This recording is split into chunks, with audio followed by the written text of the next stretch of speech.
Hi guys, कैसे हो आप सब लोग। आई होप बहुत अच्छे हो गए। मैं भी बहुत अच्छा हूँ। अपन स्टैंडर्ड कॉस्टिंग के ऊपर आ चुके हैं फाइनली। पता भी नहीं चला कितनी स्पीड में हम लोग फर्स्ट चैप्टर से लेकर अब लास्ट चैप्टर तक आ चुके हैं। तो स्टैंडर्ड कॉस्टिंग अगर अपन ने कंप्लीट कर लिया तो लाइफ झिंगा लाला। ऐसा सीन है क्या? बिल्कुल भी नहीं। इसके बाद भी हमें केस स्टडीज को कंप्लीट करना होगा और आरटीपी, एमटीपी और पास्ट पेपर्स के क्वेश्चंस भी प्रैक्टिस करने हैं। तो वो अपन करने वाले हैं इस चैप्टर कंप्लीट होने के बाद। इस चैप्टर को आज अपन स्टार्ट करते हैं और उसको फिर अपन जल्दी से कंप्लीट कर लेंगे। बट बिल्कुल भी इसमें अपने को ध्यान इधर उधर नहीं लगाना है। बहुत ही इंपॉर्टेंट चैप्टर है और इस पे आपको बहुत अच्छे ध्यान देना होगा। अभी तक जो आप आईपीसीसी में पढ़ते आए हो स्टैंडर्ड कॉस्टिंग को, वो आपका रहा है बेसिकली फॉर्मूला को याद करो, फॉर्मूले को फिर यूज करके सॉल्व करना है क्वेश्चन को, और फिर ज्यादा से ज्यादा उसको यूज करके रिकंसिलिएशन स्टेटमेंट बनाना है। तो क्या इंस्टीट्यूट हमें सीए फाइनल के अंदर भी वही सेम चीज पूछने वाला है? तो बिल्कुल भी ऐसा नहीं है। अपने को डेफिनेटली फॉर्मूला तो याद करने ही पड़ेंगे, उसको यूज करके सॉल्व करना ही पड़ेगा। उसके बाद हो सकता है उसका रिकंसिलिएशन भी बनाना पड़े। बट यहाँ पर साथ में अपने पास आ जाते हैं एडवांस्ड वेरायंसेस और उसके बाद उसका एनालिसिस, उसका रिपोर्टिंग, उसका इंटरप्रिटेशन, उसका इन्वेस्टिगेशन। ये सारी चीजें अपने चैप्टर के अंदर कवर होती है। तो सीए फाइनल के अंदर हम लोग ना केवल जो अपने नॉर्मल फॉर्मूले अपन लोग अभी तक देखते आए थे आईपीसीसी तक या फिर इंटरमीडिएट तक, वो ही नहीं है। हम अब मूव करने वाले हैं एडवांस्ड वेरायंसेस के ऊपर और उसके एनालिसिस के ऊपर। ओके, तो एडवांस्ड वेरायंसेस के अंदर अपने को कौन कौन से टॉपिक्स आने वाले हैं ये आप देख सकते हो चैप्टर ओवरव्यू के अंदर। रिकंसिलिएशन ऑफ प्रॉफिट 3 तरह से अपने को दिया हुआ है इस चैप्टर के अंदर। And then there is theoretical part which is reporting, investigation and interpretation. तो अपन चलते हैं अपने चैप्टर के ऊपर। सबसे पहले तो अपन आईपीसीसी के जो अपने फॉर्मूले भूले भटके थे उनको अपन एक बार रिवाइज कर लेते हैं, तो वो अपने को फिर से रिकॉल हो जाएंगे और अपन उसको यूज करके आगे इस चैप्टर में बढ़ पाएंगे। ओके, तो आज का जो अपना लेक्चर रहेगा वो कंपैरेटिवली काफी शॉर्ट रहने वाला है। इसमें हम लोग बेसिकली सिर्फ यही डिस्कस करने वाले हैं कि अपने फॉर्मूले अभी तक क्या क्या थे, उनके इस तरह से बनने का रीजन क्या था, और उसके अलावा हम लोग एक क्वेश्चन उसके ऊपर सॉल्व करेंगे जो कि सारे वेरिएंसेस को कवर कर लेगा। ऑलराइट, तो आपका प्रैक्टिस सारे वेरिएंसेस का जो अपने आईपीसीसी तक पढ़े हुए हैं उनका हो जाएगा। एंड देन फाइनली फिर नेक्स्ट लेक्चर के अंदर हम लोग मूव कर पाएंगे अपने एडवांस्ड वेरिएंसेस के ऊपर। तो अब अपन चलते हैं अपने ग्रीन बबल के ऊपर, देखते हैं वहां पे क्या लिखा हुआ है और उसके बाद शुरुआत करते हैं अपने चैप्टर की।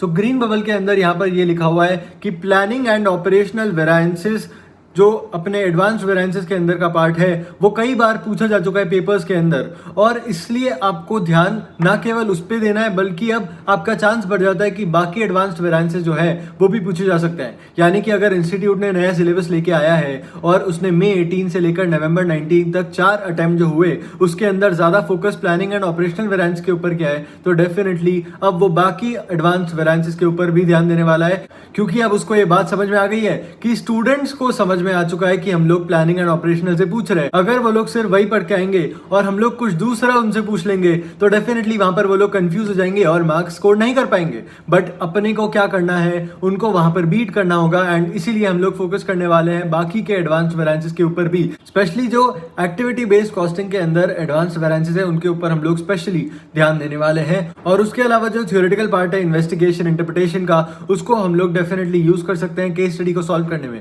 यानी कि केस स्टडी उसके ऊपर बन के आ सकती है। तो चलते हैं अपने पहले टॉपिक के ऊपर। अपना पहला टॉपिक है वो मैंने लिया हुआ है कि अपने फॉर्मूले कौन कौन से हैं। और फॉर्मूले की जब बात आती है अपने स्टैंडर्ड कॉस्टिंग के अंदर तो दो तरह के फॉर्मूले निकल के आते हैं। एक होता है कॉस्ट वेरिएंस और दूसरा होता है सेल्स मार्जिन वेरिएंस। अब मैं इसको समझाने के लिए आपको सबसे पहले तो बताता हूं कि जब भी अपन प्रॉफिट मोटिव वाले ऑर्गेनाइजेशन के अंदर किसी की बात कर रहे होते हैं तो उनका मेजर ऑब्जेक्टिव क्या होता है कि वो ज्यादा से ज्यादा प्रॉफिट अर्न कर पाए। यानी कि अगर आपका ध्यान जाने वाला है बैलेंस शीट के अंदर, पीएनएल के अंदर, तो सबसे पहले आप उठा के देखोगे पीएनएल और पीएनएल के अंदर देखोगे कि आपका प्रॉफिट कितना आया। यानी कि प्रॉफिट का जो फिगर है वो डेफिनेटली आपके लिए बहुत ज्यादा इंपॉर्टेंस रखता है। अब अपन प्रॉफिट के अंदर जब भी बात करते हैं तो प्रॉफिट के निकालने का तरीका क्या होता है, वो हमेशा रेवेन्यू में से कॉस्ट को माइनस करके ही निकलता है, राइट। तो अपन रेवेन्यू के अंदर भी वेरिएंस एनालिसिस करेंगे और कॉस्ट के अंदर भी वेरिएंस एनालिसिस करेंगे। सो रेवेन्यू के अंदर की जब मैं बात करता हूं तो उसके अंदर सिंपली मैं उसको टर्म दे सकता हूं सेल्स। और सेल्स में क्या होता है, 3 तरह की चीजें होती है। एक तो आप प्राइस को यूज करके करके वेरिएंसेस निकाल सकते हो, दूसरा आप कंट्रीब्यूशन को यूज करके वेरिएंसेस निकाल सकते हो, और तीसरा आप मार्जिन को यूज करके भी वेरिएंसेस निकाल सकते हो। अब यहां पर जो अपने को फॉर्मूले के अंदर टर्म दिया हुआ है सेल्स मार्जिन वेरिएंस, उसके अंदर एक्चुअली इन्होंने तीनों ही चीजों को कंसीडर किया हुआ है, यानी कि प्राइस वाले भी कंसीडर किए हुए हैं, कंट्रीब्यूशन वाले भी कंसीडर किए हुए हैं, और उसके अलावा मार्जिन वाले, मार्जिन कब आता है, कंट्रीब्यूशन माइनस फिक्स्ड कॉस्ट, तो आपका जो प्रॉफिट है यानी कि जो मार्जिन है उसको भी इन्होंने यहां पर कंसीडर किया हुआ है। आप तीनों ही तरह से यहां पर कैलकुलेशन कर सकते हो। पर जब अपन बात करते हैं कॉस्ट वेरिएंस की, तो कॉस्ट वेरिएंस के अंदर अपने को बहुत सारे पार्ट को देखना पड़ता है। कॉस्ट के कंपोनेंट्स कौन कौन से होते हैं? मेजर कंपोनेंट्स आपके इन्वॉल्व करते हैं मटेरियल को, लेबर को, उसके बाद आते हैं आपके वेरिएबल ओवरहेड्स, और उसके अलावा हो जाते हैं आपके फिक्स्ड ओवरहेड्स, राइट। तो आपको इन चारों के अंदर भी वेरिएंस करना होगा। अब अपने को ध्यान में रखने वाली बात यह है, या फिर इसको कह दूं कि लर्निंग टेक्निक ये है कि अपने को जब भी देखना है डायरेक्ट मटेरियल को, डायरेक्ट लेबर को, उसके अलावा सेल्स के जितने भी फॉर्मूले दिए हुए हैं, चाहे वो प्राइस पे हो या फिर कंट्रीब्यूशन पे हो या फिर आपका मार्जिन पे दिया हुआ हो, तो आपका फॉर्मूले का पैटर्न सिमिलर है, सिमिलर। तो सिमिलर होने की वजह से आप क्या कर सकते हो, एक फॉर्मूले को अगर याद करते हो, यानी कि आपने अगर डायरेक्ट मटेरियल के फॉर्मूले को याद कर लिया, तो आपका लेबर भी वहीं से निकल जाएगा और आपके सेल्स के फॉर्मूले भी वहीं पे निकल जाएंगे। बट उसके अलावा जब अपन बात करते हैं वेरिएबल ओवरहेड की या फिर फिक्स्ड ओवरहेड की, तो इसके ऊपर आपको स्पेशली ध्यान देना होगा, क्योंकि इसको याद करना थोड़ा सा आपके लिए टिपिकल हो सकता है। तो आप जब फिक्स्ड ओवरहेड और वेरिएबल ओवरहेड को याद करोगे, तो उसका एक ही तरीका है कि उसके ऊपर आप बार बार फॉर्मूले को जा के देखें और उस फॉर्मूले को आप बार बार रिवाइज करें और याद करें। ओके, तो वही तरीका है। अगर अपन किसी भी फॉर्मूले को याद करना चाहते हैं, तो या तो अपन उसको बहुत ज्यादा यूज करेंगे अपने क्वेश्चंस के अंदर तो हो जाएगा, उसके अलावा जब अपन उसको बार बार जाके याद करते हैं तो अपना हो जाएगा। अगर आप चाहते हो तो इसका आप अलग से एक पेपर पे लिस्ट बना सकते हो, बट वो आपको बनाने की जरूरत है नहीं, क्योंकि मैंने अपने बुक के अंदर सारे फॉर्मूले बहुत ही ईजी वे में चार्ट के फॉर्म में आपको बना के दिए हुए हैं। उसके ऊपर अपन चलते हैं थोड़ी सी देर में, बट उसके पहले मैं आपको बता देना चाहता हूं कि डायरेक्ट मटेरियल वेरिएंस के अंदर अपन दो तरीके के वेरिएंस देखने वाले हैं। पहला है प्राइस वेरिएंस और दूसरा है यूसेज वेरिएंस। और यूसेज वेरिएंस के अंदर दो तरीके के फॉर्मूले निकलते हैं, एक तो मिक्स वेरिएंस होता है और एक यील्ड वेरिएंस होता है। अब डेफिनेटली आपको ये बात पता ही है, क्योंकि आपने आईपीसीसी में पढ़ा हुआ है, तो मैं वापस से क्यों बोल रहा हूं। मेरे वापस से बोलने का पर्पस ये है कि मैं आपको समझा पाऊं कि ये फॉर्मूले इस ही तरह से क्यों बने हुए हैं। ओके, डेफिनेटली अपन फॉर्मूले को एक बार पढ़ेंगे और उसके बाद उसको एग्जाम्पल को यूज करते हुए समझेंगे, तो अपने को और ज्यादा बेहतर तरह से समझ में आएगा कि ये फॉर्मूले इसी तरह से क्यों बने हुए हैं। बट एक शॉर्ट फॉर्म में मैं आपको बताना चाहता हूं इसी चार्ट को यूज करके। तो जब अपन प्राइस वेरिएंस की बात करें और यूसेज वेरिएंस की बात करें, तो ये निकले कहां से। अब डेफिनेटली जब अपन बात करते हैं अपने एक बजटेड या फिर अपने एक स्टैंडर्ड कॉस्ट की, तो अपन ने एक डायरेक्ट मटेरियल का स्टैंडर्ड कॉस्ट लेके रखा है, जिसमें अपन ने अपने हिसाब से क्वांटिटी भी डिसाइड कर रखी है और अपने ही हिसाब से प्राइस भी डिसाइड कर रखी है, राइट। तो वो हो गया अपना स्टैंडर्ड। बट जब अपन एक्चुअल पे जाते हैं तो क्वांटिटी भी कुछ और निकलती है और प्राइस भी कुछ और निकलती है। ओके, अब इन दोनों के बीच में जब अपने को वेरिएंस कैलकुलेट करना है, तो अगर इन दोनों को ही अपन ने आपस में कंपेयर कर लिया, तो वो तो पूरा डायरेक्ट मटेरियल का वेरिएंस हो जाएगा।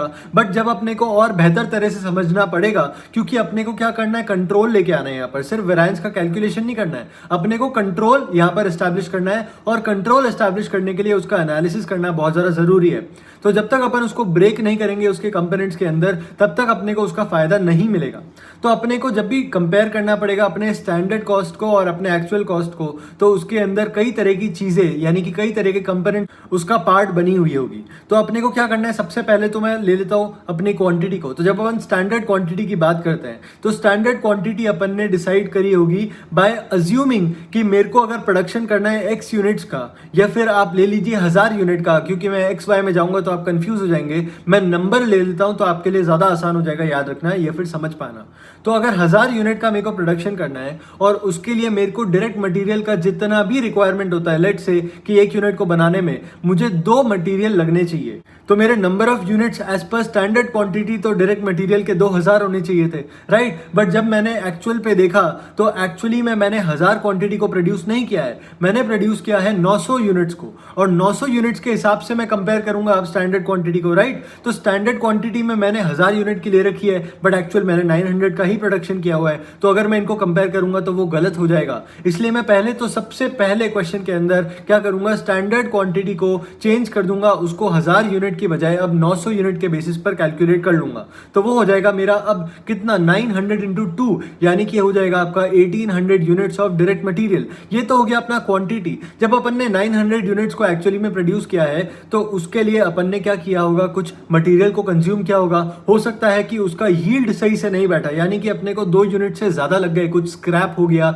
या फिर कुछ वेस्ट हो गया, कुछ डिफेक्टिव निकल गया, अलग अलग चीजें हो सकती है। सो 2 यूनिट से अपने को ज्यादा लग गया 1 यूनिट को प्रोड्यूस करने में, और 1 यूनिट ऑफ आउटपुट को प्रोड्यूस करने में लेट से अपने को लगा 2.5 यूनिट्स ऑफ डायरेक्ट मटेरियल। तो यहां पर अपने को 900 से 2.5 को मल्टीप्लाई करना पड़ेगा, राइट। तो मैं एक बार मल्टीप्लीकेशन के लिए कैलकुलेटर ले लेता हूं, 900 मल्टीप्लाइड बाय 2.5 करता हूं तो आता है 2250।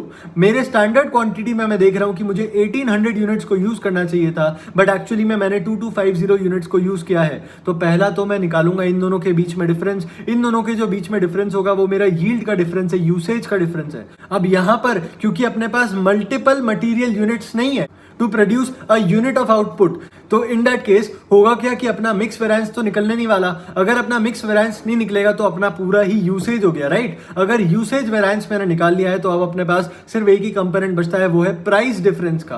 अगर मैं 1800 यूनिट्स को परचेज करने की सोच रहा था 1 रुपए पे, और मैंने एक्चुअली में 2250 यूनिट्स को परचेज किया है 1.5 रुपीज में, तो मेरा डिफरेंस यहाँ पर मटीरियल का भी है और मेरा रेट का भी है। तो मटीरियल को तो मैंने अलग से निकाल के यूसेज के अंदर कवर कर लिया। अब मैं प्राइस का कंपोनेंट भी तो कंपेयर करने वाला हूं। तो प्राइस के कंपोनेंट को अगर मुझे कंपेयर करना है तो मेरा क्वांटिटी तो सेम होना चाहिए। तो क्वांटिटी में क्या लेने वाला हूं, क्वांटिटी में ले लूंगा यहां पर एक्चुअल यूनिट्स की, यानी कि 2250 को ही अगर मैं 1 रुपए में परचेज करता तो मुझे 2250 रुपीज देने पड़ते, बट वहीं पे जब मैं 1.5 में परचेज कर रहा हूं तो मुझे कितने देने पड़ रहे हैं। So that is 2250 multiplied by 1.5, ये आ जाएगा आपका 3375। तो ये जो अपना डिफरेंस आएगा वो आया आपका रेट का डिफरेंस। अब ये बात तो डेफिनेटली आपने आईपीसीसी के अंदर बहुत डिटेल में ऑलरेडी पढ़ रखी होगी, बट मैं सिर्फ एक बार ब्रश अप कर देना चाहता था कि रीजन ये है। अब जैसे कि मैंने आपको कहा था कि अपने को कंट्रोल एस्टैब्लिश करना है, तो यहां पर अपन ने कंपोनेंट्स अलग अलग तो निकाल लिए। अब उसके बाद अपन उसको कैसे यूज करने वाले हैं, तो डेफिनेटली जो आपका यूसेज वेरिएंस निकला है उसके लिए कौन रिस्पॉन्सिबल है, क्या प्रोक्योरमेंट डिपार्टमेंट उसके लिए रिस्पॉन्सिबल है या फिर ऑपरेशंस डिपार्टमेंट उसके लिए रिस्पॉन्सिबल है। तो अपने को पता चला कि यूसेज कौन कर रहा है, ऑपरेशंस कर रहे हैं। तो ऑपरेशंस टीम को या फिर ऑपरेशंस डिपार्टमेंट को अपन ने बुलाया, उनको बोला कि ये यूसेज के अंदर अपना एडवर्स वेरिएंस क्यों आ रहा है। अपने को उसका रीजन आइडेंटिफाई करना पड़ेगा और उसके ऊपर अपन करेक्टिव एक्शन ले लेंगे तो वो अपना हो जाएगा करेक्ट। ओके, तो ये वेरिएंस को अपन ने डील कर लिया। अब आता है अपना रेट का वेरिएंस, यानी कि प्राइस का वेरिएंस। तो जब अपन प्राइस की वेरिएंस की बात करते हैं तो अपने को यहाँ पर कौन से डिपार्टमेंट को पकड़ना पड़ेगा, यहाँ पर अपने को पकड़ना पड़ेगा प्रोक्योरमेंट डिपार्टमेंट को। और प्रोक्योरमेंट डिपार्टमेंट को पकड़ने के बाद अपन बोलेंगे कि भाई तुम्हें तो 1 रुपए में खरीदना था, तुमने 1.5 रुपीज में क्यों खरीदा, ये डिफरेंस जो आया है ये तुम्हारी वजह से आया है, तो इसके ऊपर तुम ध्यान दो। हो सकता है कि अपना स्टैंडर्ड ही गलत हो, या फिर हो सकता है कि वो एक्चुअली में इतने इनकम्पिटेंट रहे हो कि 1 रुपए के यूनिट को भी उन्होंने 1.5 रुपीज में खरीद लिया। तो डेफिनेटली उनका फॉल्ट है, अपन वहां पर भी करेक्टिव एक्शन लेने की कोशिश करेंगे। अब इसके पीछे ये जो एग्जाम्पल मैंने आपको बताया ये तो बहुत ही छोटा सा एग्जाम्पल है, इसके पीछे मल्टीपल रीजन हो सकते हैं कि ये वेरिएंस आपका फेवरेबल क्यों आया, एडवर्स क्यों आया। और ये रीजंस जो है इतने इंडिविजुअली वर्क नहीं करते, यानी कि आइसोलेशन में वर्क नहीं करते हैं, ये इनका इंटरडिपेंडेंस भी होता है। जैसे कि मैं एग्जांपल दे देता हूं, तो अगर प्रोक्योरमेंट डिपार्टमेंट ने अपने प्राइस को कम करने के लिए, यानी कि प्राइस वेरिएंस को एलिमिनेट करने के लिए या फिर फेवरेबल दिखाने के लिए जो मटेरियल परचेज किया उसका क्वालिटी अगर खराब हुआ तो फिर आपका यूसेज वेरिएंस जो आएगा वो ज्यादा आएगा, यानी कि आपका एडवर्स वेरिएंस वहां पर दिखने वाला है। तो फिर इन दैट केस ये चीजें हो जाती है इंटरडिपेंडेंट। सिमिलरली जो ऑपरेशंस डिपार्टमेंट है उसको पता ही नहीं चला कि उसका मटेरियल का रिक्वायरमेंट है, उसने लास्ट टाइम पे मटेरियल का रिक्वायरमेंट पुटअप किया, तो प्रोक्योरमेंट डिपार्टमेंट ने पहले से खरीद के तो रखा हुआ नहीं था, उसको लास्ट मोमेंट पे खरीदना पड़ा और उसको प्राइस ज्यादा पड़ी, जिसकी वजह से एडवर्स प्राइस वेरिएंस देखने को मिलता है। अब यहां पर गलती प्रोक्योरमेंट डिपार्टमेंट की थोड़ी है, यहां पर ऑपरेशंस डिपार्टमेंट की गलती है। तो इस तरह के रीजंस अपने को इंटरडिपेंडेंस में, यानी कि इनको साथ में रखते हुए देखने पड़ेंगे और आइडेंटिफाई करने होंगे, और इन रीजंस के हिसाब से ही तो अपन करेक्टिव एक्शन ले पाएंगे। तो ये होता है अपना रीजन कि अपन स्टैंडर्ड कॉस्टिंग को यूज कर रहे हैं। ऑलराइट, अब इसी तरह से जब आप डायरेक्ट लेबर वेरिएंस को देखोगे तो आप खुद से ही लॉजिक बिठा पाओगे, और इसके बाद आप जितने भी अलग अलग टाइप के वेरिएंसेस इस चैप्टर के अंदर कैलकुलेट करने वाले हो, उसको कैलकुलेट करने का रीजन अगर आप सोचने की कोशिश करोगे तो आप खुद से ही पता लगा पाओगे। आपको क्या सोचना है, जैसे कि मैंने आपको पहले लेक्चर में कहा था कि अपना हमेशा थॉट प्रोसेस क्या होना चाहिए, अपना थॉट प्रोसेस होना चाहिए अपन बिजनेस रन कर रहे हैं तो आप बिजनेसमैन हो, या तो आप खुद ही फाउंडर हो, खुद ही ओनर हो, या फिर आप किसी के बिजनेस को बहुत ही अच्छी तरह से मैनेज कर रहे हो, यानी कि आप एक अच्छी पोजीशन पे हो, सीईओ या सीएफओ की पोजीशन पे हो, राइट। तो आपको क्या करना पड़ेगा, उसके हिसाब से ही सोचना पड़ेगा। और जब आप सोच रहे हो कि ये वेरिएंसेस मैंने कैलकुलेट क्यों किए हैं, तो वेरिएंसेस कैलकुलेट करने का रीजन आप आइडेंटिफाई कर पाओगे और उसके बाद वहां पर कंट्रोल एक्शन भी आप खुद से ही सोच पाओगे। ओके तो ये अपने को सोच के चलना है, लॉजिकली चलता है ये चैप्टर बहुत ज्यादा। अब मैं लेके चलता हूं आपको सबसे पहले अपने फॉर्मूले के ऊपर, वो है डायरेक्ट मटेरियल वेरिएंस का। बट उसके पहले जैसे कि मैंने आपके साथ में ऑलरेडी बात करी है कि अपन इनको आइसोलेशन में नहीं देखने वाले हैं, अपन इनको कंबाइन करके देखने वाले हैं, तो उसके बारे में अपन थोड़ी सी यहाँ पर बात कर लेते हैं। जैसे कि मैंने आपको ऑलरेडी एग्जाम्पल दिया कि अगर मैं चीपर मटीरियल को परचेज करता हूं जो कि पुअर क्वालिटी का है, तो इस केस में क्या होगा, मेरा मटीरियल का प्राइस वेरिएंस तो फेवरेबल रहेगा, बट यहाँ पर वेस्टेज ज्यादा हो जाएगा जिसकी वजह से अपना यूसेज वेरिएंस एडवर्स हो जाएगा। सिमिलरली अगर मैं स्किल्ड लेबर को ज्यादा हायर करता हूं तो उसकी वजह से क्या होगा कि मेरा लेबर रेट का वेरिएंस तो एडवर्स दिखने वाला है, बट वहीं पे प्रोडक्टिविटी अपनी ज्यादा बेहतर हो जाएगी, तो अपना वहां पर जो एफिशिएंसी रेट रहेगा वो अपने को फेवरेबल दिखेगा। ऑलराइट, इसी तरह से आप देखोगे आगे, तो अगर मैं कंपोजिशन चेंज करता हूं अपनी टीम की, जिसकी वजह से क्या होगा कि मेरा चीप लेबर मिक्स में क्रिएट करने की कोशिश कर रहा हूं, तो मेरा रेट तो कम हो जाएगा बट मेरा एफिशिएंसी यहां पर खत्म हो जाएगा, एफिशिएंसी कम हो जाएगा।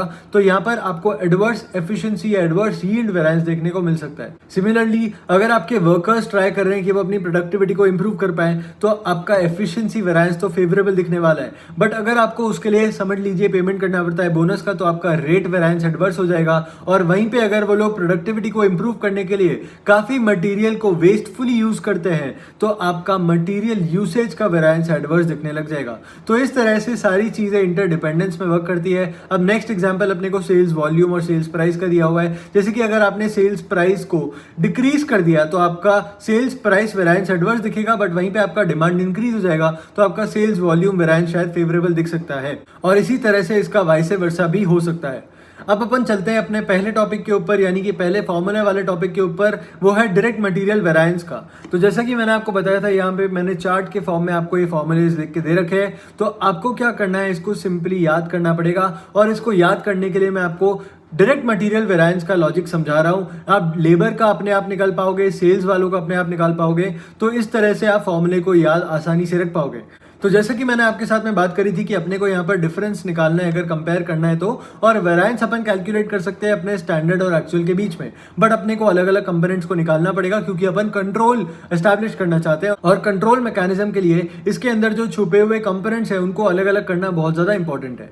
ओके तो अपन क्या कर रहे हैं, सबसे पहले तो अपन ने ले लिया एक स्टैंडर्ड कॉस्ट, वो होता है अपना standard quantity multiplied by standard price, जैसे कि अपना ऑलरेडी डिस्कशन हुआ था। वहीं पे होता है अपना एक्चुअल कॉस्ट, वहां पर actual quantity multiplied by actual price हो जाता है। अब इन दोनों के बीच में क्या होता है कि अगर अपन बात कर रहे हैं मल्टीपल यूनिट्स की, यानी कि मेरे एक यूनिट ऑफ आउटपुट को बनाने में लगते हैं मल्टीपल मटीरियल्स, और मल्टीपल मटीरियल्स का मिक्स यानी कि रेशियो जो है एक स्टैंडर्ड क्वांटिटी का होता है और एक एक्चुअल क्वांटिटी का होता है। तो यहां पर मैं क्या कर रहा हूं, यहां पर मैं एक्चुअल क्वांटिटी के टोटल को स्टैंडर्ड क्वांटिटी के रेशियो के हिसाब से डिवाइड कर रहा हूं, तो वो मेरा हो जाता है RAQ। और इसको जब मैंने कंपेयर किया अपने standard quantity multiplied by standard price के साथ में, तो मेरा यील्ड वेरिएंस निकला। अब क्वेश्चन ये है कि ये यील्ड वेरिएंस ही क्यों है, प्राइस वेरिएंस क्यों नहीं, मिक्स वेरिएंस क्यों नहीं? तो इसका आंसर समझने के लिए अपने को एक एग्जांपल लेना पड़ेगा, और मैं उस एग्जांपल को यूज करके आपको बेहतर तरह से समझा पाऊंगा। तो इसको समझने के लिए अपन ले लेते हैं एक एग्जांपल, और इस एग्जांपल के अंदर मैंने आपको बताया हुआ है कि एक्चुअल आउटपुट अपने को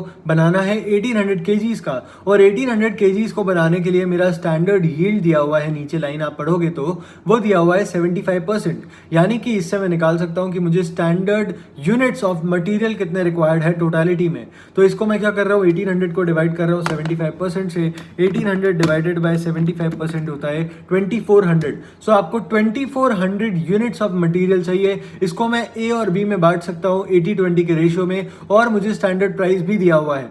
वहीं पे अगर मैं एक्चुअल मिक्स की बात करता हूं तो 1400 और 600 है, और उसके अलावा एक्चुअल प्राइस भी दिया हुआ है। तो पहले तो मैं 2400 को 80-20 के रेशियो में डिवाइड कर लेता हूं। 2400 को जब मैं 80-20 के रेशियो में डिवाइड कर रहा हूं तो मेरा आ जाता है 1920, और 1920 के बाद मेरा B आ जाता है 480। तो 1920 और 480 मेरा आ चुका है A और B का मिक्स, स्टैंडर्ड प्राइस अपने को दिया हुआ है। तो जब अपन बात करें कि अपना स्टैंडर्ड कॉस्ट क्या होगा, तो वो definitely 1920 multiplied by 50 plus 480 multiplied by 100 होना चाहिए। बट जब अपन बात करें अपना एक्चुअल मिक्स की, तो एक्चुअल मिक्स का तो 1400 और 600 दिया हुआ है ए और बी का। और इसको मैं क्या कर रहा हूँ, इसको सबसे पहले मैं कन्वर्ट कर रहा हूँ in the ratio of 80 and 20। तो मेरा टोटल नंबर ऑफ यूनिट्स है 1400 प्लस 600 यानी कि 2000। और 2000 को जब मैं कन्वर्ट करता हूँ 80-20 के रेशियो में, तो मुझे क्या करना पड़ेगा, 2000 डिवाइडेड बाय 100 इंटू 80, तो ये आ जाएगा आपका 1600 और आपका बी आ जाएगा 400। तो यानी कि जब मैं कंपेयर कर रहा हूं, तो ए का स्टैंडर्ड क्वांटिटी है 1920, बी का स्टैंडर्ड क्वांटिटी है 480।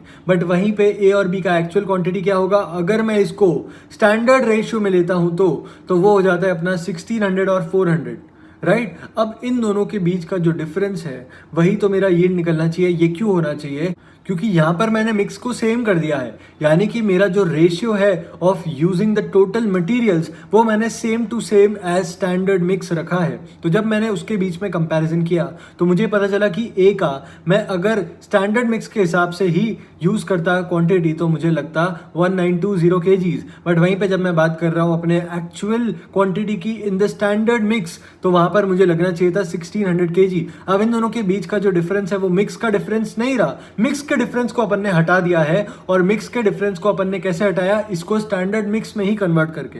तो अपना क्या रह गया, सिर्फ और सिर्फ यील्ड रह गया, राइट। जब भी अपन बात करते हैं यूसेज की और अपने मल्टीपल यूनिट्स नहीं होते, तो एक तरह से यील्ड ही तो होता है। बट जब अपन बात कर रहे हैं मल्टीपल यूनिट्स की, तो उसके अंदर यील्ड भी आ गया और मिक्स भी आ गया। अच्छा, ये प्राइस वेरिएंस क्यों नहीं है, प्राइस वेरिएंस इसलिए नहीं क्योंकि अपन ने यहाँ पर कंपैरिजन में प्राइस को सेम रखा हुआ है, यानी कि अपन स्टैंडर्ड प्राइस को ही यूज करने वाले हैं। तो अपना यील्ड का डिफरेंस क्या हो जाएगा, अपना 1920 मल्टीप्लाइड बाय 50 माइनस 1600 इंटू 50। तो ये हो जाएगा आपका ए का यील्ड डिफरेंस। इसको आप कह सकते हो ए का यील्ड वेरिएंस भी कह सकते हो। उसके अलावा बी में क्या हो जाएगा, आपका क्वांटिटी था 480 बट आपको यूज करना चाहिए था 400। तो 480 मल्टीप्लाइड बाय 100 माइनस 400 इंटू 100। तो इसको आप क्या कर सकते हो, 480 माइनस 400, 80 आ जाएगा मल्टीप्लाइड बाय 100। तो ये हो जाता है आपका बी का यील्ड वेरिएंस। तो इस तरह से आपने यील्ड वेरिएंस तो निकाल लिया। अब यूसेज के अंदर अपना रह गया है सिर्फ और सिर्फ मिक्स वेरिएंस। तो मैं क्या कर रहा हूं, अब मेरे एक्चुअल क्वांटिटी के ही स्टैंडर्ड मिक्स को और एक्चुअल क्वांटिटी के एक्चुअल मिक्स को कंपेयर कर लेता हूं।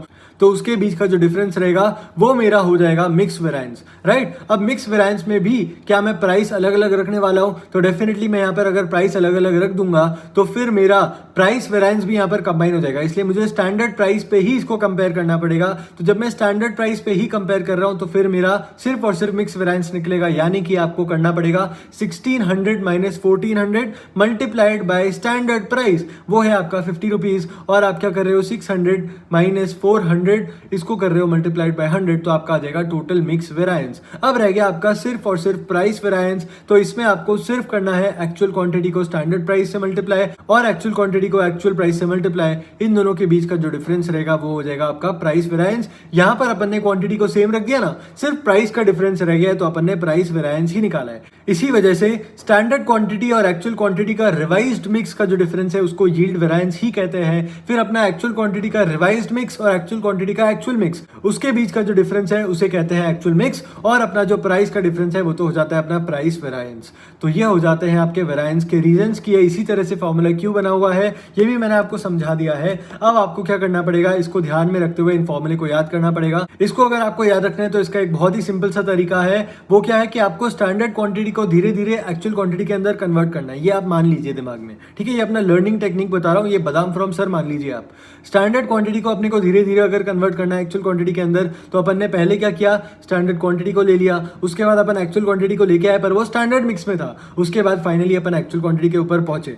और उसके अलावा अगर मैं स्टैंडर्ड प्राइस की बात करता हूं और उसको भी मुझे कन्वर्ट करना है एक्चुअल प्राइस के अंदर, तो यहाँ पर स्टैंडर्ड प्राइस तो कन्वर्ट हो ही नहीं पा रही है, लास्ट में जाके एक्चुअल प्राइस में कन्वर्ट होती है। इसको जिस तरह से भी आप याद रखना चाहो, मुझे ये वाला तरीका आसान लगता था याद करने के लिए। अगर आपके पास कोई दूसरा तरीका है तो आप मेरे साथ भी शेयर कर सकते हैं। उसके अलावा जो मैंने आपको लॉजिक ऑलरेडी बताया, तो आपके दिमाग में लॉजिकली ये फॉर्मूला बनाया जा सकता है, इसको याद रखने की भी जरूरत नहीं है। ओके, तो ये हो जाता है आपका S Q into S P, R A Q into S P, A Q into S P and A Q into A P. इसमें आपको पता ही है कि क्यू और एस का मतलब क्या है, ए और क्यू का मतलब क्या है और पी का मतलब क्या है। Standard quantity standard price, revised actual quantity standard price, actual quantity, standard price and actual quantity and actual price. तो ये हो जाता है आपका डायरेक्ट मटेरियल का वेरायंस। और उसके बाद डायरेक्ट लेबर वेरायंस में अपन आते हैं तो एकदम सिमिलर वे में वर्क कर रहा है, एकदम सेम टू सेम है, कोई डिफरेंस नहीं है। सबसे पहले स्टैंडर्ड अपन ने कॉस्ट निकाली हुई है, उसके बाद एक्चुअल आवर्स को रिवाइज कर लिया अपन ने। अगर अपने अलग अलग तरह के लेबर हैं तो हो सकता है आपके पास स्किल्ड लेबर है, आपके पास अनस्किल्ड लेबर है, आपके पास सेमी स्किल्ड लेबर है। अगर आप सबको यूज कर रहे हो अपने आउटपुट को बनाने में तो फिर आपका यहाँ पर मिक्स आ जाता है, इसको कहते हैं यहाँ पर गैंग वेरायंस। बट अगर अपने पास सिर्फ एक ही लेबर टाइप है तो यहाँ पर गैंग वेरायंस को कैलकुलेट करने की अपने को जरूरत नहीं है। फिर actual hours into standard rate and actual hours into actual rate. अब आप देखोगे कि actual hours into standard rate के ऊपर यहाँ पर स्टार क्यों लगा हुआ है, कोई टर्म्स एंड कंडीशंस है क्या? तो यहाँ पर एक बात आपको नोट करनी पड़ेगी। तो वो बात यह है कि जब भी अपन बात करते हैं लेबर आवर्स की तो उसमें क्या होता है कि कई बार डिफरेंस होता है, यानी कि आपका कुछ आवर्स तो होता है पेड और कुछ आवर्स होता है एक्चुअल वर्कड। यानी कि मान लीजिए कि अगर आप वहां पर 50 आवर्स के लिए थे, उसमें से आपने एक्चुअली में कितना काम किया, आपने मान लीजिए 45 आवर्स ही काम किया, तो वो जो 5 घंटे वो तो आपका आइडल टाइम था, वो किसी भी रीजन से हो सकता है, XYZ रीजन से। वो 5 घंटे का आइडल टाइम जो था उसका भी तो अपने को वेरायंस निकालना पड़ेगा, यानी कि अपने को आइडल टाइम वेरायंस भी तो कैलकुलेट करना चाहिए। तो यहाँ पर स्टार का मतलब यही है। इसको आप देख सकते हो इस टेबल के अंदर, ये जो मैंने एक नीचे बॉक्स दिया हुआ है, इस बॉक्स के अंदर क्या लिखा हुआ है। कई बार अपने जो एक्चुअल आवर्स वर्कड होते हैं और एक्चुअल आवर्स जिनके लिए अपन पेमेंट करते हैं उनमें डिफरेंस होता है, और इनको अगर अपन मल्टीप्लाई करते हैं स्टैंडर्ड रेट से तो इनके बीच का डिफरेंस कहलाता है आइडल टाइम वेरायंस। ओके, तो आपका कैसे चलेगा, आप जब भी कैलकुलेशन कर रहे हो अपने स्टैंडर्ड कॉस्ट की तो स्टैंडर्ड कॉस्ट में आप ये मान के चलते हो क्या कि अपना एक्चुअली में पेड कितना रहेगा और वर्क कितना रहेगा? नहीं, आप हमेशा यही मान के चलते हो कि अपना जो वर्क रहेगा वही तो अपना स्टैंडर्ड आवर्स है। तो आपने standard hours into standard rate के अंदर जब स्टैंडर्ड आवर्स लिया वो तो आपने वर्कड ही लिया है। उसके अलावा जब आपने एक्चुअल आवर्स को रिवाइज किया स्टैंडर्ड मिक्स के अंदर तो आप क्या लेने वाले हो, वर्कड या फिर पेड? तो आप वहां पर भी तो वर्कड ही लोगे, क्योंकि अगर आपने पेड ले लिया तो यहाँ पर नंबर ऑफ आवर्स का भी तो डिफरेंस हो जाएगा एक्चुअल आवर्स और स्टैंडर्ड आवर्स के बीच में। तो आपको यहाँ पर सिर्फ और सिर्फ रिविजन करना है मिक्स के लिए ही, और मिक्स के लिए ही जब आप कर रहे हो तो बाकी सारी चीजों को आप इग्नोर कर दोगे, इसलिए आपने रिवाइज एक्चुअल आवर्स के अंदर भी सिर्फ वर्कड वाले ही लेना है। फिर जब आप आते हो एक्चुअल आवर्स के ऊपर तो एक्चुअल आवर्स भी आप दो तरीके के निकालोगे, क्योंकि अगर आपको कंपेयर करना है गैंग वेरायंस के लिए तो आप ले लोगे वर्कड वाला, और फिर अगर आपको निकालना है आइडल टाइम के लिए तो आप ले लोगे पेड वाला। ओके, तो आपके actual hours into standard rate के यहाँ पर दो बॉक्स बन जाएंगे अगर अपने पास आइडल टाइम भी है क्वेश्चन के अंदर तो। ओके, पहले आएगा वर्कड वाला और उसके बाद आएगा पेड वाला। अगर आप चाहते हो तो इसको आप यहाँ पर लिख भी लीजिए, ऐसा अलग से बॉक्स बनाइए और उसके अंदर लिख लीजिए। पहले तो जो बॉक्स ऑलरेडी बना हुआ है उसके अंदर AHW कर दीजिए, W छोटा सा लिख दीजिएगा तो आपको ध्यान में रहेगा कि ये वर्कड है। और उसके अलावा आप अलग से एक बॉक्स बना के लिख सकते हो AHP, यानी कि एक्चुअल आवर्स पेड। और जो लास्ट है जहां पर अपन एक्चुअली में पेमेंट कर रहे हैं, जो अपना एक्चुअल कॉस्ट है वो आपका वर्कड के लिए थोड़ी होने वाला है, वो तो आपका पेड के लिए ही होगा, क्योंकि वही तो अपन ने एक्चुअली में इनकर किया है कॉस्ट, तो वो तो आप पेड के लिए ही करने वाले हो ना। तो actual hours paid into actual rate, तो ये हो जाता है आपका लेबर वेरायंस, जिसके अंदर आपको सिर्फ आइडल टाइम वेरायंस के ऊपर ध्यान देना पड़ेगा। अब यही आइडल टाइम वेरायंस क्योंकि लेबर आवर्स के अंदर है तो वही सिमिलरली वेरिएबल ओवरहेड्स के अंदर भी आ जाएगा, और वही तरीके से आपका फिक्स्ड ओवरहेड के अंदर भी आ सकता है अगर अपन फिक्स्ड ओवरहेड को भी नंबर ऑफ आवर्स के बेसिस पे लेके चलते हैं तो। ओके, तो आपको ध्यान में रखना पड़ेगा labour variance, variable overhead variance और फिक्स्ड ओवरहेड वेरायंस के अंदर आइडल टाइम वेरायंस भी आप लेके आ सकते हो अगर आपके क्वेश्चन के अंदर इस चीज की रिक्वायरमेंट होती है तो। अब आपको क्या बात ध्यान रखनी है कि जब भी अपने मल्टीपल लेबर टाइप्स हैं, यानी कि स्किल्ड, सेमी स्किल्ड, अनस्किल्ड, या फिर अपने मल्टीपल मटेरियल्स हैं जैसे कि A और B अपन ने एग्जांपल के अंदर देखा था, या फिर आपके मल्टीपल यूनिट्स ऑफ आउटपुट है, फॉर एग्जांपल आपके अगर मल्टीपल प्रोडक्ट्स हैं तो आपके मल्टीपल यूनिट्स ऑफ आउटपुट जाएंगे ना, तो उस केस में आपको हमेशा रिवाइज्ड एक्चुअल क्वांटिटी या फिर रिवाइज्ड एक्चुअल आवर्स कैलकुलेट करने की जरूरत पड़ेगी, क्योंकि आपको उसको कंपैरिजन के लिए स्टैंडर्ड रेशियो में कन्वर्ट करना ही पड़ेगा। बट अगर अपन बात करते हैं सिर्फ सिंगल मटेरियल की, या फिर सिर्फ सिंगल लेबर टाइप की, या फिर सिर्फ सिंगल प्रोडक्शन आउटपुट की, तो वहां पर आपका RAQ RAH ये हो जाएगा रिमूव। तो यानी कि अगर अपने को मल्टीपल चीजों में डील करना है तो ही अपन इसको यूज करने वाले हैं, वरना अपना ये एलिमिनेट हो जाएगा। तो आपका अगर SH इंटू SR का कंपैरिजन AH इंटू SR के साथ में होता, RAH की जरूरत नहीं पड़ती, तो अपना डायरेक्टली एफिशिएंसी ही निकलता। यहाँ पर गैंग को निकालने की तो जरूरत ही नहीं पड़ी ना अपने को, क्योंकि कोई मिक्स है ही नहीं। ओके, तो ये बात तो बहुत लॉजिकल है, इसमें लिखने वाली बात थी नहीं, बट फिर भी मैंने लिख दिया ताकि आप लोगों को ध्यान में रहे, क्योंकि फॉर्मूले हम लोग याद करते हैं ना तो वो अपन इसी तरह से याद रख लेते हैं, बट अपने को अब समझ ही नहीं आ रहा कि एक ही मटेरियल दिया हुआ है तो RAH कैसे कैलकुलेट करें। ओके, तो ये हो जाता है आपका direct material variance and direct labour variance. इसके बाद आपको देखने को मिलेगा आपका फिक्स्ड ओवरहेड वेरिएंस। तो इसमें आपको क्या करना पड़ेगा, इसमें आपको बहुत ही अच्छी तरह से याद करना पड़ेगा। सबसे पहले मैंने लिया हुआ है एब्जॉर्ब्ड फिक्स्ड ओवरहेड्स, इसको लिखा हुआ है ABFOH। ABFOH यहाँ पर आप देख सकते हो बॉक्स के अंदर मैंने लिखा हुआ है एब्जॉर्ब्ड फिक्स्ड ओवरहेड्स। इसको कैसे कैलकुलेट करना है, तो इसको कैलकुलेट करने के लिए आपको करना पड़ेगा कि अपना एक्चुअल प्रोडक्शन यूनिट्स में कितना हुआ था उसको अपन मल्टीप्लाई कर रहे हैं अपने standard fixed overhead rate per unit के साथ में। बट वहीं पे अगर अपन बात कर रहे हैं आवर्स के बेसिस पर, तो एक्चुअल प्रोडक्शन के लिए अपने को स्टैंडर्ड आवर्स कितने लगते हैं, ये वही बात हो जाती है कि अगर अपने को 1000 यूनिट के लिए 2 मटेरियल की क्वांटिटी रिक्वायर्ड थी तो अपने को 2000 मटेरियल के यूनिट्स चाहिए थे, बट एक्चुअल में तो अपन ने 900 ही प्रोड्यूस किए हैं। तो अपन अब क्या करेंगे, 900 को 2 से मल्टीप्लाई करेंगे, आ जाएगा 1800, और अपन 2000 को तो कंप्लीटली एलिमिनेट कर देंगे, कंपैरिजन अब 1800 के साथ में स्टार्ट करेंगे, राइट। तो आपको ABFOH के अंदर वही करना है कि हो सकता है आपका स्टैंडर्ड क्वांटिटी अलग रहा हो प्रोडक्शन का, बट आपका एक्चुअल प्रोडक्शन अलग रहा हो, तो उसके लिए आपको स्टैंडर्ड हार्स जितने रिक्वायर्ड होने चाहिए थे उसको आप मल्टीप्लाई करो अपने स्टैंडर्ड फिक्स्ड ओवरहेड रेट के साथ में, तो आपका आ जाएगा ABFOH। उसके बाद अपने को दिया हुआ है RBFOH। RBFOH क्या है, रिवाइज्ड बजटेड फिक्स्ड ओवरहेड्स। अब इसके अंदर अपन क्या कर रहे हैं, इसके अंदर अपन ने जितने एक्चुअली में आवर्स यूज किए हैं उसको ही मल्टीप्लाई कर रहे हैं स्टैंडर्ड रेट के साथ में, तो वो आ जाएगा आपका रिवाइज्ड बजटेड फिक्स्ड ओवरहेड्स। उसके बाद अपने को दिया हुआ है PFOH, ये होता है आपका पॉसिबल फिक्स्ड ओवरहेड्स। तो अगर अपने को नंबर ऑफ डेज दिए हुए हैं क्वेश्चन के अंदर, यानी कि अगर आपको बता रखा है कि आपके बजटेड नंबर ऑफ डेज इतने थे, एक्चुअल डेज आपके एक्चुअली में इतने ही हुए हैं, तो उसके लिए अपने को एक वेरिएंस कैलकुलेट करना पड़ेगा, जिसके लिए आप क्या करते हो, पॉसिबल फिक्स्ड ओवरहेड्स निकालते हो। ये होता है आपका budgeted fixed overhead. Budgeted fixed overhead अपन नेक्स्ट कैलकुलेट करने वाले हैं यहाँ पर, और बजटेड फिक्स्ड ओवरहेड्स को मैं डिवाइड कर रहा हूँ मेरे बजटेड डेज के साथ में, इसको मल्टीप्लाई कर रहा हूँ एक्चुअल डेज के साथ में। तो मेरा ये एक्चुअल डे के बेसिस पे निकल जाएगा कि मुझे बजटेड डेज के हिसाब से तो इतना बजटेड फिक्स्ड ओवरहेड इनकर करना चाहिए था, बट जब मेरे एक्चुअल डेज इतने ही थे तो उसके लिए मेरा बजटेड फिक्स्ड ओवरहेड कितना होना चाहिए था, ये मेरा हो जाता है possible fixed overhead. Possible fixed overhead निकाल लिया अपन ने। उसके बाद आता है आपका बजटेड फिक्स्ड ओवरहेड, और बजटेड फिक्स्ड ओवरहेड तो आपका बहुत ही सिंपल है, यानी कि आपने बजटेड आवर्स जो लिए हुए हैं या फिर आपने बजटेड प्रोडक्शन इन यूनिट्स जो लिया हुआ है उसको आप मल्टीप्लाई कर रहे हो standard fixed overhead rate per unit या फिर पर आवर से।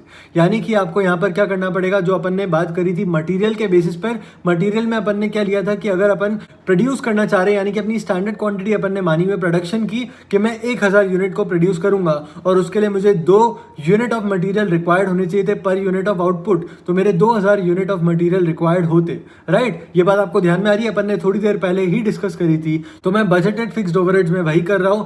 यहां पर जो मैंने बजटेड आवर्स या फिर बजटेड प्रोडक्शन इन यूनिट्स माना हुआ है उसको ही मल्टीप्लाई कर रहा हूं standard fixed overhead rate per unit के साथ में। इसको मैं एक्चुअली इस तरह से नहीं देख रहा हूं कि मेरे एक्चुअल प्रोडक्शन के लिए स्टैंडर्ड आवर्स कितने रिक्वायर्ड होने चाहिए थे। मेरा जो स्टैंडर्ड क्वांटिटी मैंने माना हुआ है, यानी कि स्टैंडर्ड प्रोडक्शन जो मैंने माना हुआ है, उसके लिए जितने स्टैंडर्ड आवर्स मुझे यूज करने चाहिए थे वही हो जाता है मेरा बजटेड आवर्स। तो इसके लिए मैंने निकाल लिया है बजटेड फिक्स्ड ओवरहेड्स, और लास्ट में आता है आपका एक्चुअल फिक्स्ड ओवरहेड्स। वो होता है आपका फिक्स्ड ओवरहेड जो आपने एक्चुअली में इंकर किया हुआ है। इसके बीच का जो डिफरेंस है वो अपन निकालेंगे अब। तो ABFOH और RBFOH का जो डिफरेंस है वो आप देख सकते हो सिर्फ और सिर्फ आवर्स का ही है, यानी कि एक्चुअल प्रोडक्शन के लिए स्टैंडर्ड आवर्स और एक्चुअल प्रोडक्शन के लिए एक्चुअल आवर्स, इन दोनों के बीच का ही डिफरेंस है। तो ये डेफिनेटली होना चाहिए सिर्फ और सिर्फ एफिशिएंसी, यानी कि मैं सेम प्रोडक्शन को कितनी देर में कर पाया, तो ये मेरा सिर्फ और सिर्फ एफिशिएंसी बताता है। वहीं पे जब मैं बात करता हूँ कि मेरे एक्चुअल प्रोडक्शन के लिए कितना आवर्स मुझे लगना चाहिए था, उसके हिसाब से जब मैंने कैलकुलेट किया एक रिवाइज बजटेड फिक्स्ड ओवरहेड्स, वहीं पे फिर मैंने कंपेयर किया मेरे बजटेड ओवरहेड्स को, और बजटेड ओवरहेड्स को मैं एक्चुअल डेज के बेसिस पे लेके गया, तो उसके बीच का जो डिफरेंस होना चाहिए था वो मेरा होना चाहिए था सिर्फ और सिर्फ कैपेसिटी का।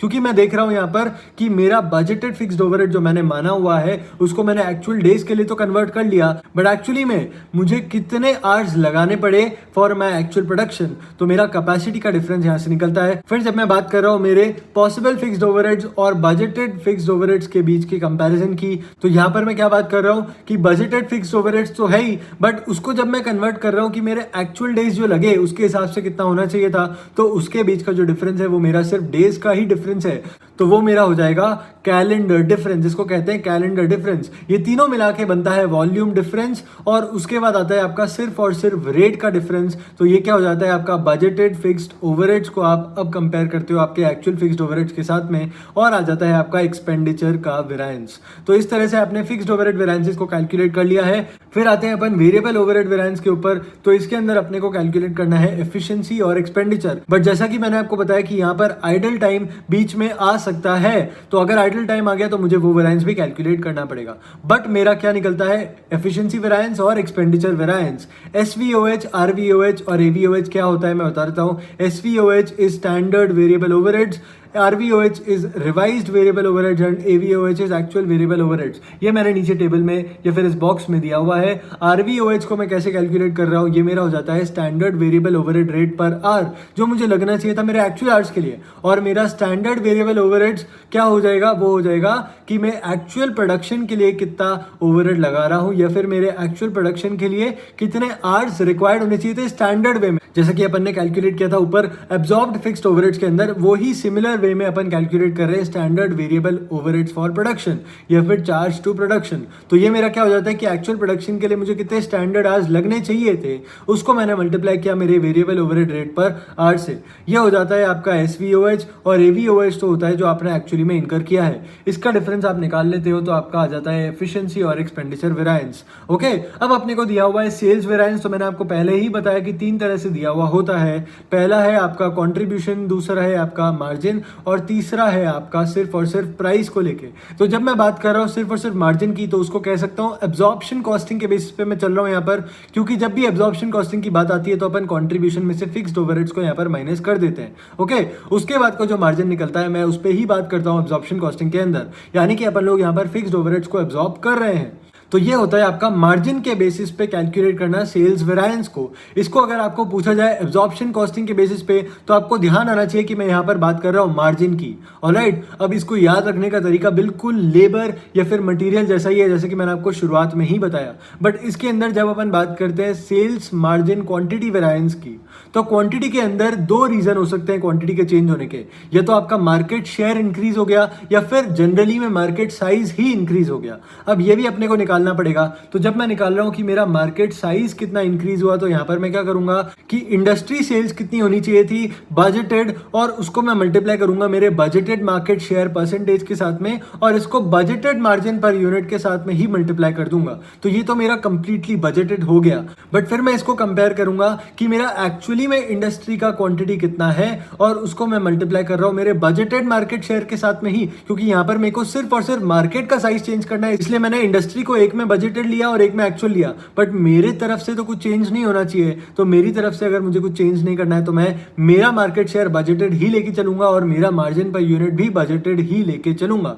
तो ये हो जाएगा मेरा मार्केट साइज का डिफरेंस। बट जब मैं मार्केट शेयर की डिफरेंस की बात करता हूं, तो मेरा इंडस्ट्री तो सेम रहना चाहिए। अच्छा, अब अपन ऑलरेडी एक्चुअल इंडस्ट्री की सेल्स क्वांटिटी के ऊपर आ चुके हैं, तो मैं एक्चुअल इंडस्ट्री की सेल्स क्वांटिटी के ऊपर ही लेके कंपैरिजन करूंगा। तो एक में तो मैंने बजटेड मार्केट शेयर परसेंटेज के साथ में मल्टीप्लाई किया हुआ है, दूसरे में मैं एक्चुअल मार्केट शेयर परसेंटेज के साथ में मल्टीप्लाई कर दूंगा। बट फिर भी मेरा मार्जिन पर यूनिट जो रहेगा वो बजटेड ही रहने वाला है। बजटेड होने का रीजन ये है कि अपन यहाँ पर देख रहे हैं, यहाँ पर अपन स्टैंडर्ड मार्जिन पर ही चल रहे हैं। तो अपने को जब क्वांटिटी के बीच में भी बाइफर्केशन करना है, तो अपन बजटेड मार्जिन ही लेके चलने वाले हैं। अभी तक अपन एक्चुअल मार्जिन के ऊपर आए नहीं है। ओके, तो ये हो जाता है आपका मार्जिन क्वांटिटी वेरिएंस के अंदर का भी डिफरेंस मार्केट साइज और मार्केट शेयर। तो इस तरह से आप सेल्स मार्जिन वेरिएंस यानी कि एब्जॉर्प्शन कॉस्टिंग के बेसिस पर कैलकुलेशन कर सकते हो। वहीं पे अगर मैं बात करूंगा मार्जिनल कॉस्टिंग की, तो आपको मार्जिन को रिप्लेस करना पड़ेगा विद कंट्रीब्यूशन, और बाकी पूरा फॉर्मूला एकदम सेम टू सेम हो जाएगा। सिमिलरली आपका मार्केट शेयर और मार्केट साइज का जो वेरिएंस है वो भी इसी तरह से निकलने वाला है। सिर्फ आप यहां पर मार्जिन की जगह पे क्या ले लोगे, कंट्रीब्यूशन ले लोगे। और अगर मैं बात करूंगा प्राइस की, तो वो ना तो मेरा एब्जॉर्प्शन के अंदर आता है, ना मेरा मार्जिनल के अंदर आता है, और मेरा यहां पर मार्जिन या फिर कंट्रीब्यूशन रिप्लेस हो जाएगा प्राइस के साथ में। बाकी पूरा फॉर्मूला सेम टू सेम रहने वाला है। मार्केट साइज और मार्केट शेयर भी मैं उसी तरह से निकालने वाला हूं जैसे मैंने यहां पर निकाला हुआ है। ओके, तो इस तरह से आपके तीनों फॉर्मूले हो जाते हैं। मैंने तीनों ही यहां पर दिए हुए हैं। ये आपका कंट्रीब्यूशन है।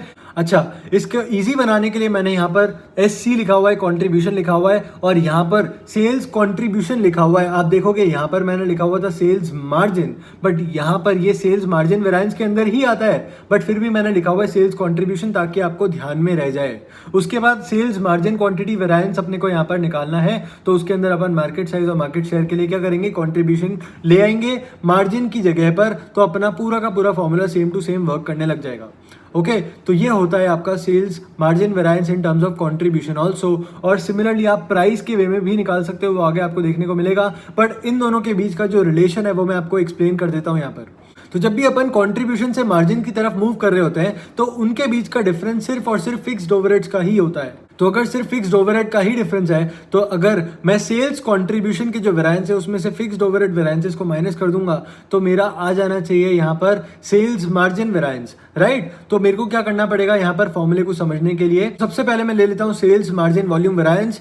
इसको मैं क्या लिख सकता हूँ, अच्छा सबसे पहले तो मैं बता दूं कि इसको मैं ले रहा हूँ इन टर्म्स ऑफ प्रॉफिट, कहीं आप कंफ्यूज ना हो जाओ, तो उसको मैं बोल दूंगा दूसरे वाले को sales contribution volume variance. Okay, आपके अंडरस्टैंडिंग के लिए बोलूंगा, और यहाँ पर लिखा हुआ भी मैंने उसी तरह से कि सेल्स कंट्रीब्यूशन वॉल्यूम वेरिएंस, ताकि आप कंफ्यूज ना हो जाओ। तो सेल्स मार्जिन वॉल्यूम वेरिएंस को मैं अगर लिखता हूं तो क्या हो जाएगा, standard margin per unit into actual quantity minus budgeted quantity, right. Actual quantity minus budgeted quantity, ये कहां से निकाला, तो ये आप एक्चुअली ऊपर वाले दिए गए फॉर्मूलेज में से निकाल सकते हो।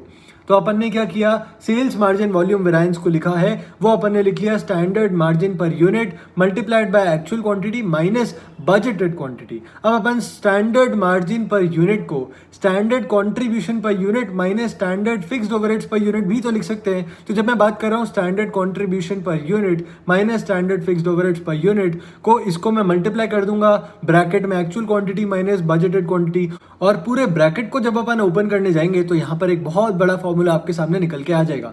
तो ये क्या हो जाएगा आपका, standard contribution per unit multiplied by actual quantity minus budgeted quantity minus fixed overhead per unit multiplied by actual quantity minus budgeted quantity. तो अब ये standard quantity multiplied by actual quantity minus budgeted quantity तो हो जाएगा आपका standard contribution volume variance, और fixed overheads per unit multiplied by actual quantity minus budgeted quantity हो जाएगा आपका फिक्स्ड ओवरहेड वॉल्यूम वेरिएंस। तो इसके बेसिस पे अपना फॉर्मूला निकलता है कि सेल्स मार्जिन वॉल्यूम वेरिएंस को मैं लिख सकता हूं sales contribution volume variance minus fixed overhead volume variance. तो इस तरह से मैंने आपको रिलेशनशिप समझा दी है। अगर आपको समझ में नहीं आई हो तो इस पैराग्राफ को आप रीड कर लीजिएगा, आपको 100% समझ में आ जाएगी। ओके, अब डेफिनेटली यहाँ पर ब्रैकेट ओपन करने के लिए थोड़ा सा मैथ्स का नॉलेज होना चाहिए, बहुत ही बेसिक सा नॉलेज चाहिए मैथ्स का, बहुत ज्यादा यहाँ पर हाई फाई मैथमेटिक्स यूज नहीं करी है अपन ने ब्रैकेट ओपन करने के लिए।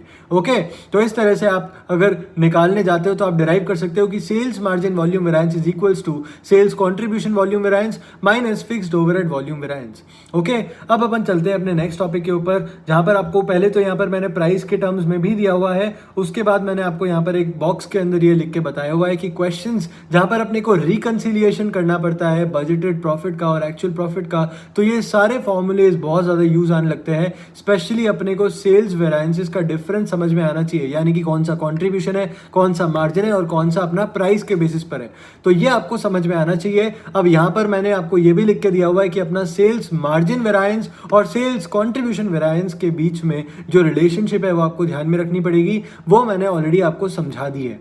ओके, और इसके बाद ये भी लिखा हुआ है कि sales margin variance, sales contribution variance और सेल्स प्राइस वेरिएंस, इसको प्राइस वेरिएंस कह देता हूं तीसरे वाले को, उनके बीच में सिर्फ मार्जिन, कंट्रीब्यूशन या प्राइस का यूज ही डिफरेंट है, बाकी पूरे के पूरे फॉर्मूले एकदम सेम टू सेम है। ऑलराइट, अब अपन चलते हैं अपने क्वेश्चन के ऊपर। ये क्वेश्चन अपन करने के पहले एक टॉपिक देख लेते हैं। वहां पर मैं बता रहा हूं इंटरप्रिटेशन ऑफ वेरिएंसेस, जो अपन ने अपने ओवरव्यू के अंदर देखा था कि आता है अपने रिपोर्टिंग ऑफ वेरिएंसेस के अंदर। तो इंटरप्रिटेशन ऑफ वेरिएंस मैंने यहां पर दिया हुआ है, ये पहले इसलिए दिया हुआ है क्योंकि जब अपन ने फॉर्मूले देखे तो फॉर्मूले देखने के साथ में अपने को सिर्फ याद नहीं करना है, उसका इंटरडिपेंडेंस भी अपन ने पहले देख लिया, उसका इंटरप्रिटेशन करना भी अपने को आना चाहिए। तो वो अपन साथ साथ में देखेंगे तो फॉर्मूले को समझना, याद करना और ज्यादा आसान हो जाएगा। इसीलिए यहां पर इंटरप्रिटेशन ऑफ वेरिएंस मैंने पहले से आपके लिए लेके रखा है। तो सबसे पहले यहाँ पर आ रहा है मटेरियल प्राइस वेरायंस। अगर मटेरियल प्राइस वेरायंस मुझे देखने को मिलता है तो उसका रीज़न क्या क्या हो सकता है? तो उसका सबसे पहले तो रीज़न हो सकता है कि अपन ने कोई डिफरेंट सप्लायर से परचेज कर लिया, या फिर अपन ने ऑर्डर साइज चेंज कर दी, उसकी वजह से भी कई बार अपना प्राइस चेंज हो जाता है परचेज करने का। ओके, या फिर अनएक्सपेक्टेड इंक्रीज हो गया किसी कॉस्ट में, जैसे कि डिलीवरी चार्जेस ज़्यादा हो गए। अब अचानक से अगर पेट्रोल का प्राइस या फिर डीजल का प्राइस इंक्रीज हो जाए तो इन दैट केस मेरा डिलीवरी चार्ज भी तो इंक्रीज हो जाएगा। तो अनएक्सपेक्टेड इंक्रीज उसकी वजह से भी हो सकता है। या फिर मेरा बाइंग प्रोसीजर जो है वो एफिशिएंट नहीं है या फिर इनएफिशिएंट है।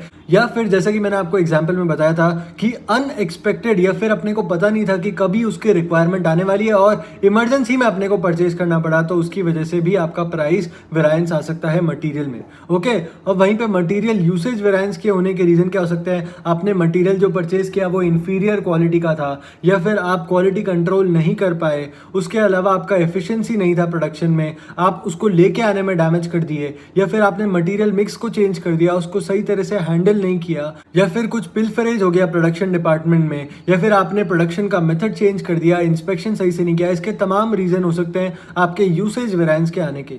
वहीं पे लेबर रेट वेरायंस क्या हो सकता है कि लेबर का पे आपने अचानक से इंक्रीज कर दिया है तो आप उनको बोनस पे करने लग गए, या फिर सडनली इंडस्ट्री में ही हाइक हुआ है लेबर का जो पेमेंट का रेट है वो, या फिर आपने एक्सपीरियंस चेंज कर दिया, यानी कि आपने मिक्स चेंज कर दिया है लेबर का, या फिर आपने वर्कफोर्स के कंपोजिशन को चेंज कर दिया। तो इस तरह से लेबर रेट वेरायंस आने का चांस बनता है। लेबर एफिशिएंसी वेरायंस में आप देख सकते हो कि कई बार उनकी प्रोडक्टिविटी अचानक से इंप्रूव हो जाती है। समझ लीजिए आपने ट्रेनिंग प्रोवाइड करी, उनकी प्रोडक्टिविटी और ज़्यादा अच्छी हो गई, तो वहां पर आपको एफिशिएंसी फेवरेबल देखने को मिल सकती है। वर्कफोर्स मिक्स का इंपैक्ट हो सकता है। उसके अलावा इंडस्ट्रियल एक्शन का बहुत ज़्यादा इंपैक्ट हो सकता है in relation to workforce. Supervision आपका पुअर हो सकता है। लर्निंग कर्व का जो इफेक्ट होता है वो भी यहाँ पर अपने को देखने को मिलता है। कई बार अपने को अचानक से कॉन्ट्रैक्चुअल बेसिस पे लेबर को हायर करना पड़ता है, तो उसकी वजह से अपना रेट भी डिफर कर सकता है, अपना एफिशिएंसी भी डिफर कर सकता है। उसके अलावा अगर आप मटेरियल इंफीरियर क्वालिटी का यूज कर रहे हो तो उसकी वजह से आपका लेबर का एफिशिएंसी भी तो अफेक्ट होता है। तो ये आपका इंटरडिपेंडेंस वाला पोर्शन भी कवर करता है। और उसके अलावा आपका कई बार ऐसा होता है कि आपने कोई नई मशीनरी को इंट्रोड्यूस किया, या फिर आपने नई मशीनरी को इंप्लीमेंट किया है, कोई नए प्रोडक्शन सिस्टम को इंप्लीमेंट किया है, जिसकी वजह से आपका लेबर का प्रोडक्टिविटी और ज़्यादा इंप्रूव हो गया। तो इस तरह के कई सारे रीजन हो सकते हैं जिसकी वजह से आपका लेबर एफिशिएंसी चेंज होता रहता है। ओवरहेड वेरिएंस भी आप एक बार पढ़ सकते हो, और sales price sales volume variance भी आप एक बार पढ़ सकते हो। बहुत ही लेमन टर्म्स के अंदर ये दिया हुआ है, इसको आप एक बार पढ़ लीजिए। फिर अपन ये क्वेश्चन करते हैं, ये क्वेश्चन को आप एक बार रीड कीजिए, फिर अपन इसको सॉल्व करेंगे और आज का लेक्चर फिर अपन यहाँ पर एंड कर देंगे।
तो आई थिंक आपने क्वेश्चन रीड कर लिया होगा। इस क्वेश्चन के अंदर अपने को स्टैंडर्ड टेबल दी हुई है और अपने को एक्चुअल टेबल दी हुई है।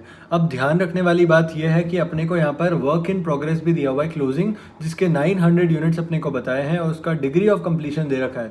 यानी कि मटेरियल के लिए नंबर ऑफ यूनिट्स अलग निकलने वाला है और वेजेस के लिए अलग निकलने वाला है, वो अपन निकाल लेंगे और उसके बाद अपन कैलकुलेशन करेंगे। तो अपने को यहाँ पर दिख रहा है कि अगर मुझे 12,000 यूनिट्स ऑफ प्रोडक्शन करना है, यानी कि मुझे 12,000 यूनिट्स का आउटपुट चाहिए, तो मटेरियल एक्स 24,000 केजीज का लगेगा। यानी कि मुझे एक यूनिट के ऊपर 2x के यूनिट चाहिएंगे। वहीं पे अगर मैं y की बात कर रहा हूं तो एक y का यूनिट लगेगा मुझे, अगर मुझे 12,000 का आउटपुट जनरेट करना है तो। और वेजेस मुझे 60,000 आवर्स के बेसिस पे देनी पड़ेगी, उसी के बेसिस पे वेरिएबल ओवरहेड्स भी है और उसी के बेसिस पे फिक्स्ड ओवरहेड्स भी है। यानी कि एक यूनिट के ऊपर 5 घंटे लगने चाहिए। ये अपन ने निकाल लिया। इसके बाद अपन सिंपली एक्चुअल्स को यूज करके और अपना फॉर्मूला यूज करके अपन कैलकुलेशन कर लेंगे। तो 9,000 यूनिट्स का अपन ने प्रोडक्शन किया है, उसके अलावा 900 यूनिट्स का क्लोजिंग वर्क इन प्रोग्रेस है। तो अपन पहले इक्विवेलेंट प्रोडक्शन निकाल लेते हैं, राइट। आपको याद आया आईपीसीसी का नॉलेज, जहां पर अपन इक्विवेलेंट यूनिट्स निकालते थे, वो अपने को यहां पर भी करना होगा।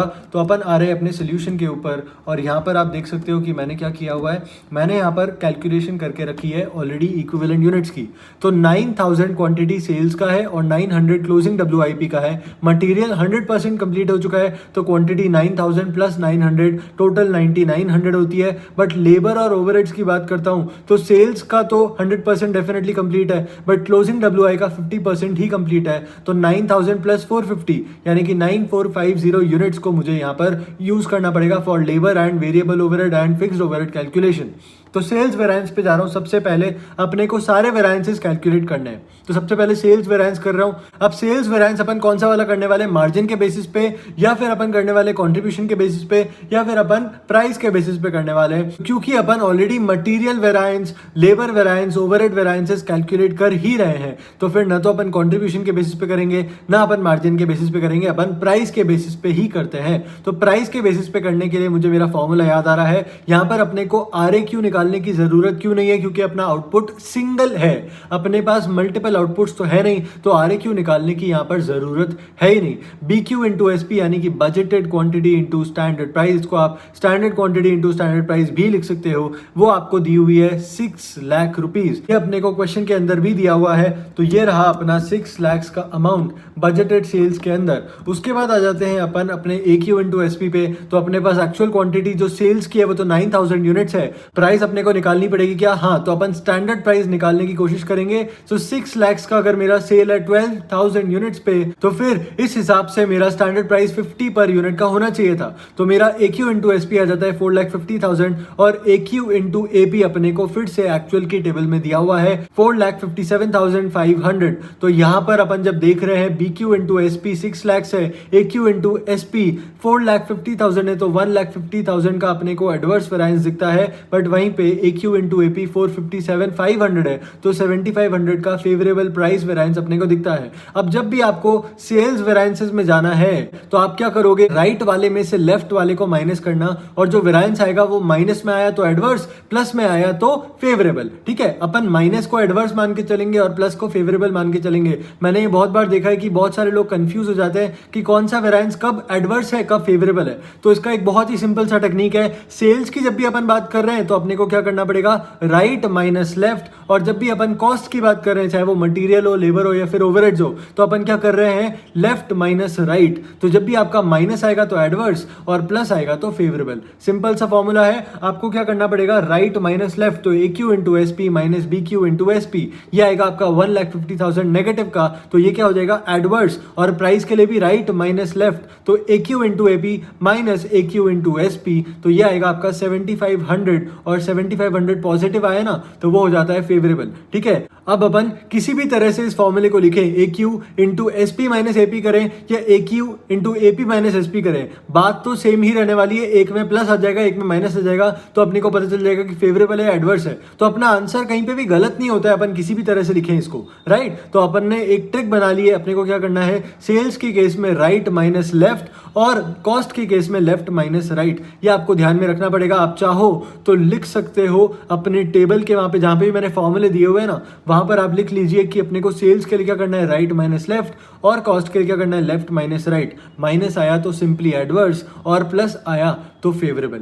ये सिंपल तरीका हो गया याद रखने का, अब कंफ्यूजन का स्कोप ही नहीं रहा। अब आ जाते हैं अपन मटेरियल वेरिएंस के ऊपर। तो अपने को दिया हुआ है SQ इंटू SP, बट अब अपने को दिया हुआ है X और Y, यानी कि अपने को दोनों ही मटेरियल का रिक्वायरमेंट है और इसलिए अपना RAQ यहाँ पर आ जाता है फॉर्मूले के अंदर। तो RAQ इंटू SP भी मुझे कैलकुलेट करना पड़ेगा। तो मुझे एक्चुअली एक्चुअल क्वांटिटी दी हुई है 22275 प्लस 10890, टोटल निकाल लिया। इसको मैं क्या कर रहा हूं, इसको रेशियो में डाल रहा हूं स्टैंडर्ड मिक्स के। तो स्टैंडर्ड मिक्स मेरा 2:1 है, अपने को देखने को मिला 24,000 फॉर 12,000 एंड 12,000 फॉर 12,000। सो 2:1 का रेशियो है और इस रेशियो में जब मैं एक्चुअल क्वांटिटी के टोटल को डाल दूंगा तो मेरा आ जाएगा RAQ। तो मैंने निकाल लिया है, वो आ जाएगा अपना 22,110 और आ जाएगा 11,055। तो इस तरह से अपन ने निकाला। स्टैंडर्ड प्राइस अपने को दिया हुआ है क्वेश्चन के अंदर, अपने को 3 तक यानी कि AQ इंटू SP तक, तो 3 और 4 जो अपने को स्टैंडर्ड प्राइस दिया है वही लेना है। AP तो अपना लास्ट वाले में आता है, राइट। तो AQ इंटू AP वहां पर अपने को ऑलरेडी निकाल के दिया हुआ है एक्चुअल टेबल में से।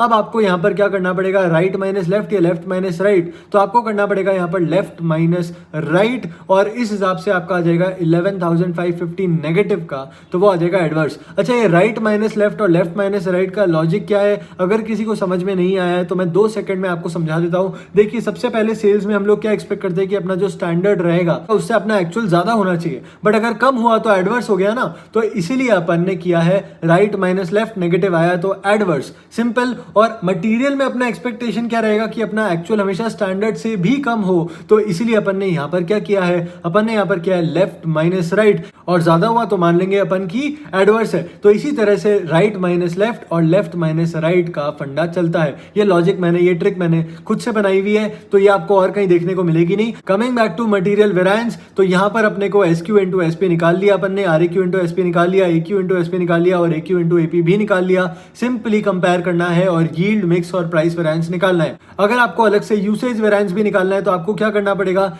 यील्ड और मिक्स को ऐड करना पड़ेगा, यानी कि -11,150 प्लस 165, तो ये फिर भी आपका नेगेटिव में ही आएगा और जो नेगेटिव में आएगा वो हो जाएगा आपका एडवर्स, राइट। और इन सब का टोटल आप करोगे तो भी आपका नेगेटिव में ही आएगा।